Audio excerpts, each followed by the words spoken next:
अक्सर सुनते हैं कवि सम्मेलन में, वो जानते हैं। मेरी एक बुरी आदत है, मैं माइक पर खड़े होते ही श्रोता गिना करता हूं, लेकिन आज मेरी स्थिति ऐसी है कि मैं शायद गिनती से भी उंगली से गिन लूंगा। कभी जबकि ऐसे नहीं गिना करता है, हमारी आदत दूसरी है, हम दूसरे तरह से अपनी गिनती करते हैं। मुझे नहीं पता कि ये कुर्सियां खाली क्यों हैं, ये भरेंगी कि नहीं भरेंगी, लेकिन जितने लोग विराजमान हैं, मैं एक निवेदन आपसे कर दूं कि मैं आज की शाम अगर गिनती करूं श्रोताओं की, तो जितने लोग बैठे हैं कम से कम आपकी जिम्मेदारी ये है कि इन खाली कुर्सियों की भी ताली बजाने की जिम्मेदारी आपकी है। आप ये बताएंगे कि ये कुर्सियां भरी हुई हैं। मैं गिनती अपने आप में आप सबसे करने की कोशिश कर रहा हूं। अभी नहीं एडवांस पेमेंट मत करिए, मैं गिनती करता हूं तो मेरे साथ शामिल हो जाइएगा। उसके बाद मैं वादा करता हूं कि जो फनकार आपने मंच पर बिठाए हैं, ये रात यादगार हो जाएगी आपकी, मैं दावा करके जा रहा हूं। निश्चित रहिए।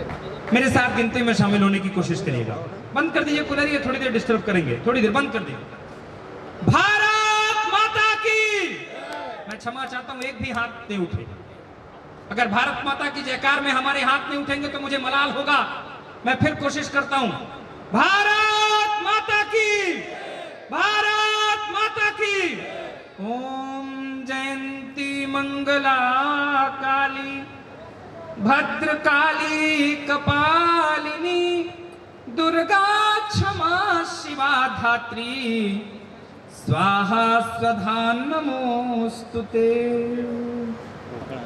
स्वरों, वाक्यों, सर्ग प्रबंधों की निर्मात्री देवी मां जगत जननी जगदम्बा की कृपा से नौगांव की इस पावन माटी पर, बुंदेलखंड की इस पावन माटी पर काव्य यज्ञ तो बहुत सारे होते हैं, लेकिन एक ये अलग तरह का काव्य यज्ञ होने जा रहा है जिस पर हम और आप एक एक आहुतियां देने के लिए उपस्थित हैं।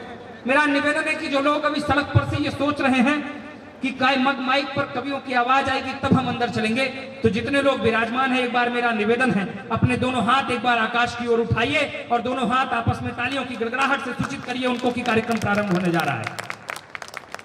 ये भैया धुआं छोड़ रहा है, कवियों के खड़े होते ही ये धुआं छोड़ने लगा।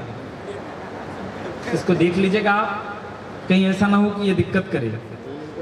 आइए, एक बात मैं कहना चाहता हूं, मैंने सुबह भी रेडियो पर भी ये बात की थी आदरणीय दीपक भैया, अभी भी ये कह रहा हूं। मैं जब से इस कार्यक्रम के लिए आया हूं, जितने वर्ग महनी कवि, इनके पास समय बड़ी मुश्किल से मिलता है, आदरणीय विराम दादा, आदरणीय अर्जुन सिंह चांद दादा और ये सारे कवि जितने लोग आपने विराजमान किए हैं, लेकिन ये सारे लोग इस कार्यक्रम पर आए हैं मेरे सहित, तो हम सब एक बात के लिए आए हैं कि हम सब रोज रात के लिए कवि सम्मेलन दिनचर्या बन गया है, लेकिन जो अलग है आज की रात नौगांव में, वो अलग ये बात है कि दुनिया का हर आयोजक, हिंदुस्तान में हर आयोजक आज केवल बड़े बड़े कवियों को बुलाना चाहता है, लेकिन नए कोपलों को कोई पल नहीं बुलाना चाहता है, उनसे मंच में बड़ी मुश्किल से समय देना चाहता है। लेकिन नौगांव की इस पावन माटी को कौन बनेगा कविवर और गुंजन कला की इस पूरी समिति को इसलिए प्रणाम करता हूं कि आपने उन लोगों को मंच देने की कोशिश की है जिनको शायद बुलाने पर लोग हिचकते हैं, जिनको मंच नहीं मिल रहा है। आप सबको इसलिए प्रणाम करता हूं।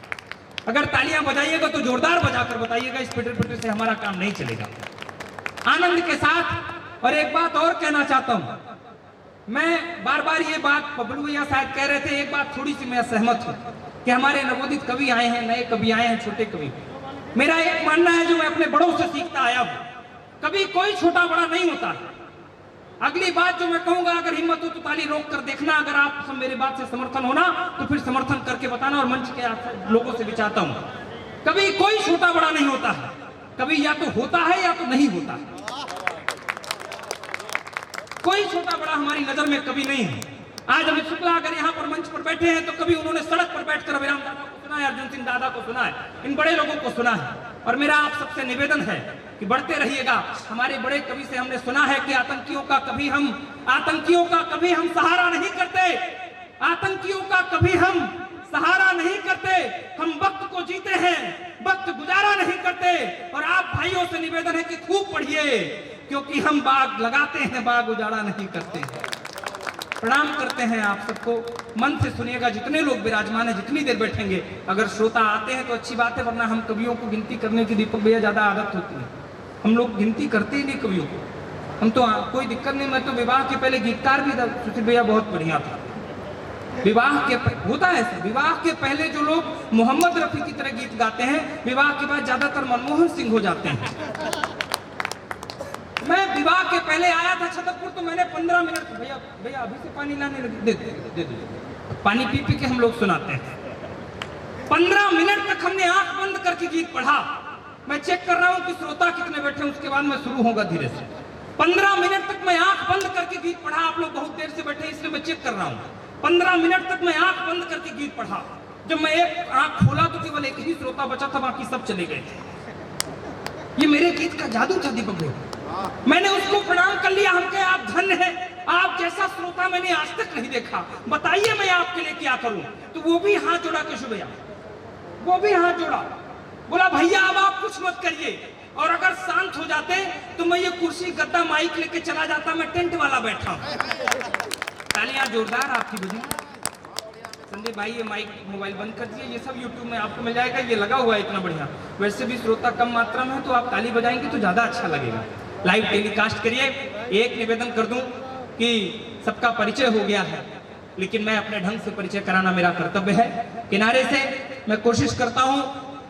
छलिया बांके बिहारी के दरबार मथुरा से हमारे बीच प्यारे से नाम पधारे हैं, और उतनी ही स्मार्टनेस उनके चेहरे से है, उतनी स्मार्ट उनकी कविता भी होगी, मुझे पता है। आदरणीय योगेश ब्रजवासी जी, जरा जोरदार तालियां बजा करके उनका अभिनंदन करिए, स्वागत करिए, वंदन करिए। पड़ोस में बुंदेलखंड की शान आपके आदरणीय केशव राजा साहब विराजमान हैं। मैं चाहता हूं जितना सम्मान मैं अपने घर में श्रद्धेय विक्रम सिंह बुंदेला जी का सुनते आया हूं, मैं चाहता हूं कि उसी अंदाज के साथ आप आदरणीय केशव राजा साहब का स्वागत करिए। पूरा सदन जोरदार तालियां बजा करके उनका अभिनंदन करे, स्वागत करे, वंदन करे। पड़ोस में इन दिनों हमारी पीढ़ी से एक युवा निकल करके खनकार पैदा कर रहा है पूरे हिंदुस्तान में। उसकी खनक हृदय तक झनकार मारती है। उसके गीतों को सुन करके जो भी बैठा हो, मैं दावा करता हूं, अगर आप झूमने पर मजबूर ना हो जाइएगा तो बताइएगा, जिसका नाम होता है भाई प्रतीक सिंह चौहान भिंड। जरा जोरदार तालियां बजा करके उनका अभिनंदन करें, स्वागत करें, वंदन करें। उसी परंपरा से हमारे एक बड़े कवि, हमारे अग्रज कवि, एक पंक्तियां हम सब सुनते आ रहे हैं बहुत दिनों से कवि सम्मेलनी परंपरा में, जो हमारे भाई बैठे हैं। किस लश्कर भी तुम्हारा है, सरदार तुम्हारा है, तुम झूठ को सच लिख दो, अखबार तुम्हारा है। ऐसी पंक्तियां, जिनके कई पंक्तियां लेकर के हम सब कई संचालक पूरे हिंदुस्तान में घूमते रहते हैं। गीत परंपरा के एक अग्रज कवि हम सबको आशीर्वाद देने के लिए अगर यहाँ पर विराजमान है, ये हमारा भी सौभाग्य है और आपका भी सौभाग्य है कि झांसी से चलकर आदरणीय अर्जुन सिंह चांद दादा की उपस्थिति हुई है। जरा जोरदार तालियां बजा करके नौगांव उनका स्वागत करें, अभिनंदन करें, वंदन करें। मैं जब जब छतरपुर की इस माटी पर आता हूँ दोस्तों, मैं जब जब इस अंचल पर आता हूँ, तो मैं एक बात दावे के साथ कहता हूं आप सबके, इस बुंदेलखंड की माटी ने, ये कविता की भूमि है, इसकी तासीर कविता की रही है। लेकिन आप सब इस मंची परंपरा की इस युग में, जिस युग में हम और आप हैं, इस युग में हम सब अगर छतरपुर के इस अंचल का सबसे ज्यादा कवि सम्मेलनी परंपरा अगर आपकी ऋणी इसलिए है क्योंकि आपने अभिराम पाठक जी जैसा ओज का एक बड़ा नाम हम सबको दिया है। मैं चाहता हूं कि पूरा सदन आदरणीय अभिराम पाठक दादा का जोरदार तालियां बजा करके उनका अभिनंदन करें, स्वागत करें, वंदन करें। रायपुर छत्तीसगढ़ से चलकर गीत की, मनुहार की, श्रृंगार की एक प्यारी कवित्री आदरणीय श्रीमती महुआ तिवारी जी हमारे बीच है। जरा जोरदार तालियां बजा करके उनका स्वागत, वंदन, अभिनंदन हो। बरेली से, उसी बरेली से, झुमका वाले से हमारे बीच ओज के एक प्यारे से कवि, हम सबके अग्रज कवि, हम सबको आशीर्वाद देने के लिए आदरणीय डॉक्टर चैतन्य जी हमारे बीच उपस्थित है। जरा जोरदार तालियां बजा करके, ये बड़ी अद्भुत है बात। दादा का नाम डॉक्टर चैतन्य जी है, लेकिन ये पेशे से वकील है। मतलब डॉक्टर और वकील एक साथ पेशा मिल जाए तो आप समझ सकते हैं कि कितना खतरनाक व्यक्ति हो सकते हैं। लेकिन वो बड़े सरल भाव से विराजमान हैं। इतने में तो आज 2-4 धाराएं हो गई होती जितना समय उन्होंने यहाँ किया है खर्च। लेकिन मैं चाहता हूँ पूरा सदन जोरदार तालियां बजा करके डॉक्टर साहब का स्वागत करें, वंदन करें, अभिनंदन करें। किनारे मेरे साथ रीवा से एक ब्लैक डायमंड पधारा हुआ है। इस कार्यक्रम में लाइटें, दीपक भैया, इतनी काम हो जाता, लेकिन जब पता चला कि कामता माखन आ रहे हैं तो ये 2 हाइलोजन अलग से लगवाए गए कि जिससे कामता माखन को सुनने के साथ आप बराबर देख भी सकें। अद्भुत कवि है, यकीन मानिए अमित भाई, मैं सच बता रहा हूं, जब तक मैं कामता माखन से नहीं मिला था मैं भूत प्रेत को नहीं मानता था। जब से मेरी इसकी मित्रता हुई है मुझे लगता है नहीं यार कुछ तो होता है। अद्भुत आदमी है जब ये माइक पर आएगा। लेकिन इसके चर्चित होने की खबर तो मैं आपको क्या सुनाऊंगा, लेकिन अभी तत्काल की बात मैं आपको बता रहा हूं कि नर्सों, इंस्टाग्राम में एक खुशखबरी आई है। इंस्टाग्राम ने बधाई दी है इन्हें कि एक दिन में 24 घंटे में 16 मिलियन इनके व्यूज इंस्टाग्राम में गए हैं। डॉक्टर, उनका कामता माखन नाम है। और मैं चाहता हूं कि अगर वो इतनी सरलता के साथ यहाँ पर आया है, हास्य का का बेताज बादशाह जब वो पढ़ेगा तो आप पेट पकड़कर हंसने पर मजबूर हो जाएंगे। जरा जोरदार तालियां बजा करके हास्य के उस्ताद का स्वागत करिए, अभिनंदन करिए, वंदन करिए। पड़ोस में चरखारी से हमारे बीच आदरणीय एक बहुत ही प्यारे हास्य के कवि आए हैं। इन 5 सालों के भीतर उनकी यात्रा पूरे हिंदुस्तान में हुई है। चश्मा लगाते हैं, मैं अभी होटल में कह रहा था, हम कहे प्रदीप भैया आप चश्मा लगाते हैं तो मुझको उल्लू नजर आते हैं। तो हमसे बोले कि अमित अगर नहीं लगाता हूं तो तुम गधे नजर आते हो। पावर वाला चश्मा है। बड़े सौभाग्यशाली आदरणीय प्रदीप डहुलिया जी थे। फिर एक दिन इनका विवाह हो गया, तो इनका सौभाग्य किस तरीके से दुर्भाग्य में बदला है ये अपनी कविता में बताएंगे। लेकिन हास्य के बड़े कवि हैं, जरा जोरदार तालियां बजा करके प्रदीप डहुलिया जी का स्वागत करिए, वंदन करिए, अभिनंदन करिए। पड़ोस में इंदौर में हमारे मऊगंज एक जिला बना है इस रीवा के आगे, वहां की इनकी जन्मभूमि है, लेकिन इन दिनों मालवा में इंदौर में रहते हैं।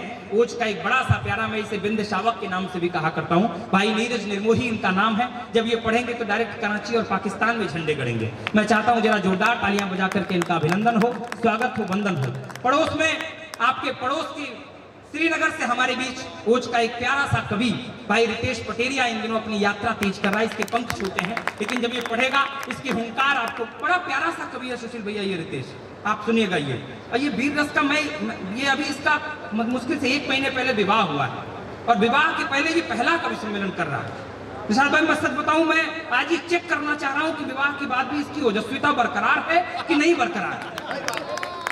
अर्जुन दादा मैं सच बता रहा हूं, ये विवाह के पहले बुलेट में खड़े होकर के बड़ी बड़ी मूंछ रखता था रितेश, बड़ी बड़ी मूंछ रखता था और बुलेट में खड़े होकर के स्टेटस डालता था कि सूरज था, बुलेट में खड़े होकर के स्टेटस डालता था कि शेर का कोई ठिकाना नहीं होता। विवाह के 7-8 दिन बाद, मैं इसके विवाह में नहीं जा पाया था, तो विवाह के 7-8 दिन बाद मैं इसको फोन लगाया तो सौभाग्य से हमारी अनुज बधू ने फोन उठा लिया। तो मैंने कहा वेदिका, मजाक में मैंने कह दिया, मैंने कहा वेदिका कहाँ है हमारा शेर? तो बोली किचन में लहसुन छील रहा है। लेकिन मैं ये चाहता हूं कि आज अगर इतने मन से रितेश आया है तो जब वो पढ़ेगा तो शायद उसकी ओजस्विता बरकरार है कि नहीं बरकरार है ये आप तय करेंगे। एक बार जरा जोरदार तालियां रितेश के लिए बजाइए, अभिनंदन करिए, स्वागत करिए। नीचे जो श्रोता दीर्घा में बैठे हैं, मुझे एक एक कवि दिवंगत हो रहे हैं, मुझे नजर आ रहे हैं, दृश्यावलोकन हो रहे हैं, क्षमा करिएगा भाषा। आदरणीय जैन साहब बैठे हैं। और एक बात मैं कहना चाहता हूँ, नीचे जब मैं देखता हूँ अगर श्रोता दीर्घा में एक नाम ऐसा विराजमान होता है बुंदेली को अभिमान जिन पर हो, मैं चाहता हूं कि आदरणीय रज्जू राजा साहब के लिए जरा जोरदार तालियां बजा करके उनका अभिनंदन हो, जिनके लिए बुंदेली अभिमान करे, जिनका नाम पूरे हिंदुस्तान में इन दिनों जाता है बुंदेली के लिए। और एक व्यक्ति, एक बात और कहना चाहता हूं कि माँ भगवती के बाद हम सब के लिए अगर कोई अच्छा होता है, सबसे बड़ा होता है, हम सब के लिए श्रेष्ठ होता है तो वो आप लोग होते हैं। अगर आप नीचे बैठे हैं तब तक हमारी हस्ती है। तराजू के 2 पलड़े होते हैं, ये मत सोचिएगा कि ऊपर विराजमान लोग ज्यादा बड़े लोग हैं। तराजू के 2 पलड़े हैं, जो ज्यादा नीचे झुका होता है वही ज्यादा वजनदार होता है। आप सब नीचे बैठे हैं इसलिए ज्यादा विद्वत लोग हैं। मैं चाहता हूं कि कुछ भी हो, हंसी ठाके हो, पूरी रात हम सब आनंद करेंगे, गीत सुनेंगे, वीर रस की कविताएं सुनेंगे। लेकिन सनातन परंपरा कहती है कि माँ भगवती की आराधना हो, माँ इस मंच पर पधारेगी तो कार्यक्रम आगाज से अंजाम तक पहुंचेगा। हम में से कोई माँ की वंदना कर सकता था, लेकिन मैं चाहता हूं कि एक प्यारे से गीतकार भाई प्रतीक चौहान जी से मैं निवेदन करता हूं कि आए और माँ का आवाहन करें। माँ इस मंच पर पधारेंगी तो कार्यक्रम सफल होगा। बुलाइएगा, तालियों की गड़गड़ाहट के साथ माँ का आवाहन करिएगा कि महादेव महादेव श्री गणेश का हम वंदन करते हैं, काव्य के दिव्य ललाट में भावों का चंदन करते हैं और शब्द स्वर लय जिनके कंठ में हो समाहित, ऐसी माता शारदे का हम अभिनंदन करते हैं, अभिनंदन करते हैं। भाई प्रतीक चौहान।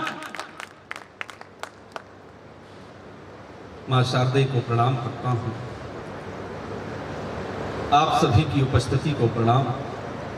मुझे आदेश हो रहा है कि मां की वंदना मुझे करनी है।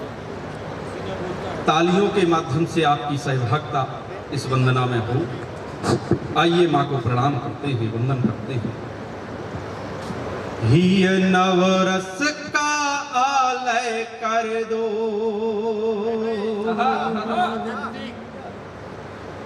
ही नवरस का आलय कर दो, मैया मन देवालय कर दो,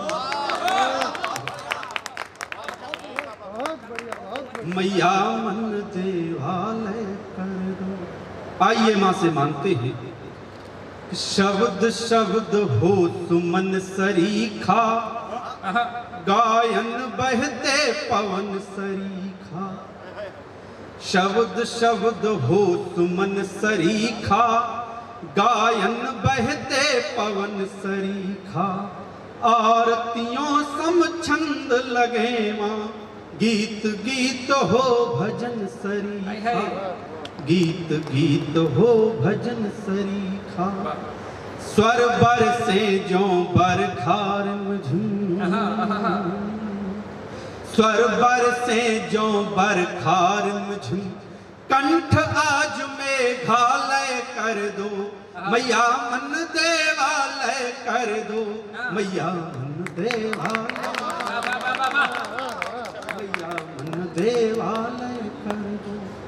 आइए इस पुनीत मंच से एक स्वच्छतापूर्ण जीवन की कामना, कि सत्य झूठ का ज्ञान रहे मां, क्षमताओं का भान रहे मां। सत्य झूठ का ज्ञान रहे मां, क्षमताओं का भान रहे मां। अहिम खड़ा हो सो कोसों पर, स्वाभिमान संज्ञान रहे, स्वाभिमान संज्ञान रहे। सीख सके कुछ आने वाले, सीख सके कुछ आने वाले। किरदार सहज विद्यालय कर दो, मैया मन देवालय कर दो, मैया मन देवालय कर दो। बहुत मैया मन देवालय कर दो। और एक कवि, एक गीतकार, एक कलमकार मां से क्या मांग सकता है? मैया मन देवालय कर दो, प्राणों की सुचता बनी रहे, वाणी में कविता बनी रहे। प्राणों की सुचता बनी रहे, वाणी में कविता बनी रहे। अंतर मन की गहराई में भावों की सरता बनी रहे, भावों की सरता बनी रहे। बह निकले गीतों की गंगा, बह निकले गीतों की गंगा। मेरी कलम हिमालय कर दो, मैया मन देवालय कर दो, मैया मन देवालय कर दो, मैया मन देवालय कर दो। जय मां शारदा।